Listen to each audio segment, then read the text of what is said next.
เมื่อวันที่ 5 ธันวาคม ปี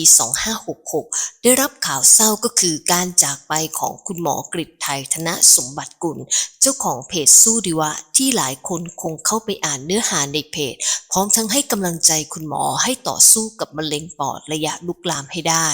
แม้ว่าโรคร้ายจะได้พรากคุณหมอไปจากโลกใบนี้แต่สิ่งที่คุณหมอได้ทิ้งไว้ให้กับเรานั้นสวยงามกว่ามากไม่ว่าจะเป็นกำลังใจที่เขียนไว้ผ่านเพจสู้ดีวะหรือหนังสือสู้ดีวะเล่มนี้ที่ทาง Be Yourself Be Better กำลังจะมาถอดบทเรียนให้เพื่อนๆได้ฟังกันขอบอกก่อนว่าคุณหมอเขียนหนังสือได้สนุกมากและระหว่างที่อ่านก็ได้รับแต่เรื่องราวดีๆผ่านตัวอักษรแล้วถ้าใครอยากรู้ว่าบทเรียนที่ได้จากหนังสือเล่มนี้มีอะไรบ้างเราไปฟังกันเลยค่ะ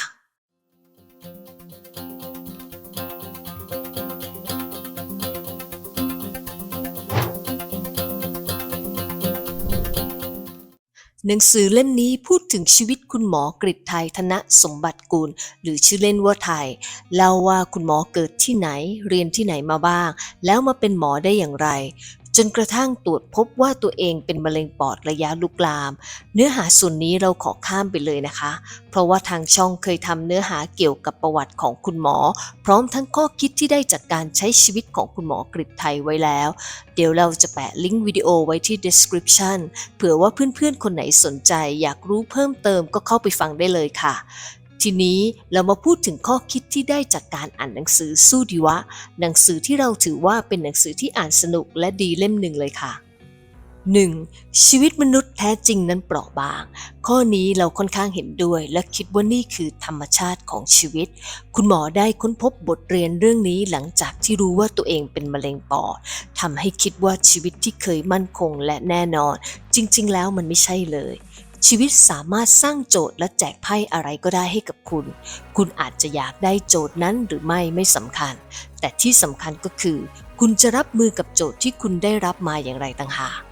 กับโจทย์ที่นี้ที่คุณหมอได้รับคุณหมอจะเล่นโดยการอยากฝากสิ่งดีๆไว้ให้กับโลกใบนี้ทำให้เกิดเพจสู้ดีวะและหนังสือสู้ดีวะเพื่อเป็นกำลังใจและเป็นพลังให้กับคนที่มีชีวิตอยู่หลายคนอาจจะคิดว่าเราสามารถควบคุมชีวิตให้เป็นไปตามที่เราต้องการได้โลกต้องหมุนรอบตัวฉันแต่ในความเป็นจริงคือชีวิตนั้นเปราะบางมาก คุณแทบไม่สามารถควบคุมอะไรๆให้เป็นไปตามใจคุณคิดได้ตลอดเวลา ดังนั้นความไม่แน่นอนเป็นเพื่อนแท้ของชีวิตค่ะ สิ่งที่เราทำได้ดีที่สุดก็คือรับมือกับสิ่งที่เกิดขึ้นอย่างมีสติ 2. ความสุขไม่ได้อยู่ปลายทางแต่อยู่ระหว่างทาง มีตอนหนึ่งในหนังสือของคุณหมอเล่าว่าตอนเรียนอยู่ที่มหาวิทยาลัยเชียงใหม่เขาตั้งใจที่จะพยายามทำคะแนนสอบให้ได้สูงเพื่อจะเอาไปอวดอาม่าของเขาทำให้เขาทุ่มเทเวลาอ่านหนังสืออย่างหนักและไม่ค่อยได้กลับไปเยี่ยมอาม่าจนสุดท้ายอาม่าก็ไม่ได้อยู่จนถึงวันที่คุณหมอประสบความสำเร็จอย่างที่ตั้งใจ เรื่องนี้ทำให้คุณหมอคิดว่าการที่เราพยายามทำงานหนักเพื่อประสบความสำเร็จโดยตั้งใจจะนำความสำเร็จไปให้กับคนที่เรารักนั้นอาจจะไม่ใช่วิธีที่ถูกต้อง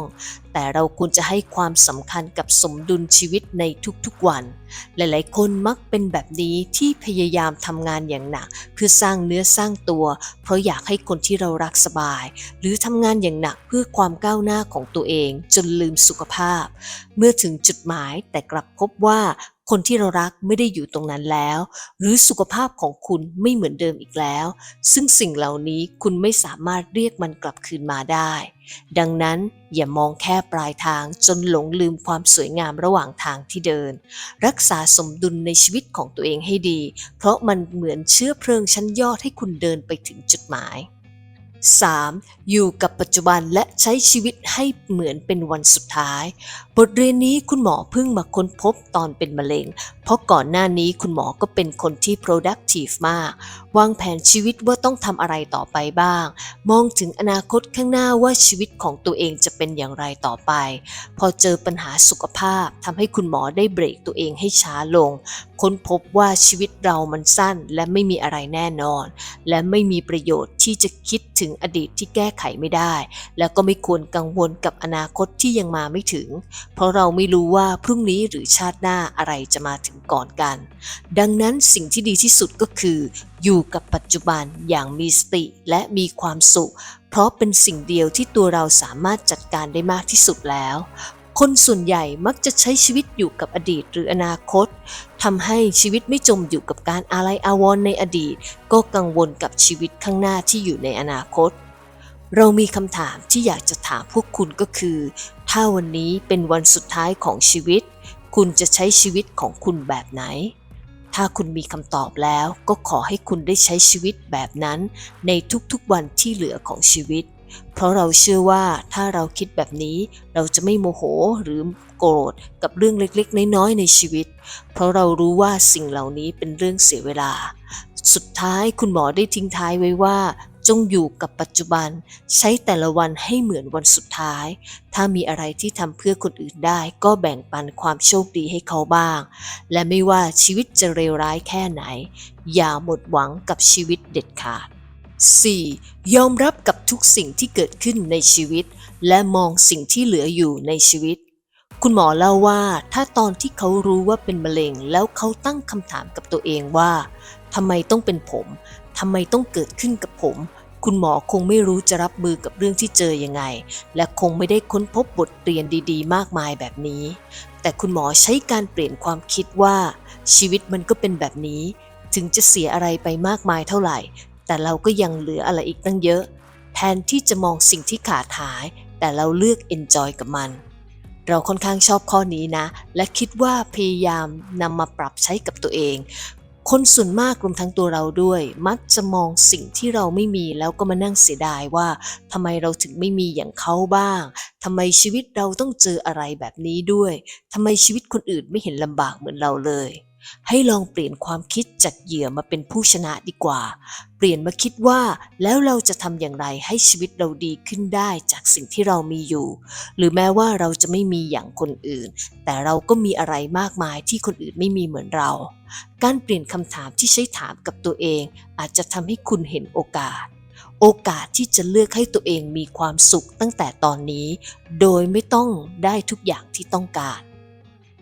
5. เวลาชีวิตมีจำกัดข้อนี้เราว่าทุกคนรู้แต่อาจจะไม่ค่อยตระหนักเพราะคุณคิดว่าเรื่องร้ายๆแบบนั้นคงไม่เกิดขึ้นกับชีวิตคุณหรอกแต่คุณอย่าลืมว่าชีวิตของเราเปราะบางและไม่มีความแน่นอนเอาซะเลยการที่คุณตระหนักอยู่เสมอว่าชีวิตเรามีเวลาจำกัดบางทีอาจจะทำให้คุณเลือกใช้ชีวิตได้ง่ายขึ้นเช่นสมมุติว่าคุณรู้ว่าคุณจะเหลือเวลาบนโลกนี้อีกแค่3 วันคุณยังอยากจะไขว่คว้าชื่อเสียงเงินทองหรือต้องการการยอมรับจากใครๆอีกไหมหรือคุณจะเลือกใช้3 วันที่เหลือของคุณในการถ่ายโซเชียลมีเดียเพื่อดูชีวิตของคนที่คุณก็ไม่ได้สนิทหรือแทบจะไม่ได้คุยกันเลยในชีวิตจริงหรือคุณยังจะติดตามเทรนด์ใน X ว่าตอนนี้มีเรื่องอะไรที่อยู่ในกระแสบ้างเปล่าเลยถ้าคุณรู้ว่าคุณเหลือเวลาแค่3 วันคุณจะไม่เลือกใช้ชีวิตแบบนี้แต่ในความเป็นจริงทั้งคุณและเราก็ไม่มีใครรู้ว่าจะมีเวลาเหลืออยู่บนโลกนี้เท่าไหร่อาจจะ1 วัน1 เดือน1 ปีหรือ10 ปีก็ได้แต่ยังไงซะความจริงที่คุณหลีกเลี่ยงไม่ได้ก็คือเวลาชีวิตของทุกคนมีจำกัดคุณต้องเลือกที่จะทำบางอย่างและสละหลายอย่างที่คุณไม่ได้เลือกเสมอขอให้ทุกครั้งที่คุณเลือกคุณได้เลือกสิ่งที่พิเศษและสำคัญกับคุณเพราะอย่าลืมว่าคุณได้สละหลายสิ่งในชีวิตทุกครั้งที่คุณเลือก 6. คุณเป็นเจ้าของชีวิตของคุณเองคุณคือผู้เลือกต่อจากข้อก่อนหน้านี้คุณหมอบอกว่าถ้ามีเรื่องที่คุณไม่โอเคกับมันคุณมีสิทธิ์เต็มที่ที่จะเปลี่ยนแปลงมันคุณต้องกล้าที่จะเลือกสิ่งที่ดีที่สุดให้กับตัวเองคุณไม่รู้หรอกว่าเวลาของคุณจะเหลืออยู่บนโลกนี้อีกเท่าไหร่ดังนั้นอย่าเอาเวลาที่แสนจำกัดไปใช้กับสิ่งที่คุณไม่ชอบเลยให้เวลากับคนรักของคุณกับเพื่อนครอบครัวกับคนที่คุณรักกับคนที่มีความสำคัญกับชีวิตของคุณมากกว่าภาระการงานตำแหน่งและเงินทองเราเห็นด้วยกับความคิดนี้มากนะคะและอยากให้ใครก็ตามที่กำลังทำสิ่งที่ตัวเองไม่ชอบหรืออยู่ในสถานการณ์หรืออะไรก็แล้วแต่ที่คุณไม่โอเคกับมันเราอยากให้คุณลองค่อยๆก้าวออกมาจากสิ่งนั้นทีละนิดทีละน้อยก่อนก็ได้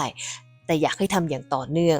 จนวันหนึ่งคุณอาจจะพบว่าคุณเดินออกมาจากสิ่งหรือสถานการณ์ที่คุณไม่ชอบได้แล้วอย่าปล่อยให้ความกลัวพาคุณเดินไปในทางที่คุณก็รู้ว่ามันไม่ใช่อยู่เลยค่ะเพราะทุกคนสามารถเริ่มใหม่ได้ทุกวันค่ะมาเริ่มกันตั้งแต่วันนี้ค่ะ 7. ให้รู้จักขอบคุณความธรรมดาของชีวิตหลังจากที่คุณหมอเข้ารับการรักษามะเร็งทำให้ต้องกินยาเป็นกำๆและมีไซด์เอฟเฟกต์กับร่างกายไม่ว่าจะขนร่วงหมดตัวกินอะไรก็ต้องเลือกเป็นพิเศษหรือการเดินทางไปไหนก็ลำบากกว่าคนปกติหลายเท่าคุณหมอเลยบอกว่าผมหวังว่าพวกคุณจะหันมาขอบคุณความปกติในชีวิตของคุณมากขึ้นชีวิตที่ปกติและธรรมดาในแต่ละวันของคุณมันคือของขวัญที่ยิ่งใหญ่ที่สุดแล้วมันก็คือความจริงที่หลายๆคนมองข้ามเพราะเราอยู่ในสังคมที่ความธรรมดาไม่ได้รับสปอตไลท์คนที่มีอะไรเหนือกว่าคาดมาตรฐานเช่นความร่ำรวยความหล่อความสวยหรือรูปร่างที่ดีเหล่านี้จะได้รับความสนใจจากผู้คนมากมายจนบางทีก็อาจลืมไปว่าคนแบบนี้เป็นคนส่วนน้อยมากของสังคมการที่คุณพยายามจะไปเป็นคนส่วนน้อยกลุ่มนั้นบางทีมันอาจจะทำให้คุณต้องแลกกับอะไรหลายๆอย่างในชีวิตไปและพบว่าสิ่งที่คุณได้มาอาจไม่ใช่ความสุขที่แท้จริงก็ได้ลองหันมามองชีวิตธรรมดาของคุณและรู้สึกขอบคุณในสิ่งที่คุณมีบางทีอาจจะทำให้มุมมองในการมองโลกของคุณเปลี่ยนไปหาความสุขจากชีวิตได้ง่ายขึ้นก็ได้ค่ะเป็นอย่างไรบ้างคะสำหรับบทเรียนที่เรานำมาเสนอจากหนังสือสู้ดีวะของคุณหมอกฤษไทยธนสมบัติกุลหากใครมีโอกาสได้อ่านหนังสือเล่มนี้และได้ข้อคิดอะไรเพิ่มเติมสามารถคอมเมนต์มาบอกกันได้นะคะส่วนใครอยากให้ทางช่องทำเรื่องราวเกี่ยวกับอะไรก็สามารถทิ้งคอมเมนต์ไว้ที่ใต้คลิปได้เลยค่ะก่อนจากกันขอฝากคำพูดที่เราชอบในหนังสือเล่มนี้ของคุณหมอกฤษไทยที่พูดเอาไว้ว่าจงอยู่กับปัจจุบันใช้แต่ละวันให้เหมือนวันสุดท้ายถ้ามีอะไรที่ทำเพื่อคนอื่นได้ก็แบ่งปันความโชคดีให้เขาบ้างและไม่ว่าชีวิตจะเลวร้ายแค่ไหน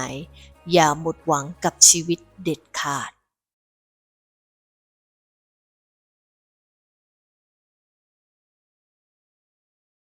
หากคุณชอบคลิปนี้แล้วไม่อยากพลาดเนื้อหาดีๆจากช่องของเราช่วยกดไลค์ Subscribe และกดกระดิ่งให้เราหน่อยเพื่อที่เราจะได้นำเสนอคลิปดีๆส่งตรงไปถึงหน้าจอมือถือของคุณเลยค่ะเป็นกำลังใจให้ทุกคนได้ออกไปใช้ชีวิตในแบบของคุณในเวอร์ชั่นที่ดีขึ้น Be yourself Be better สวัสดีค่ะ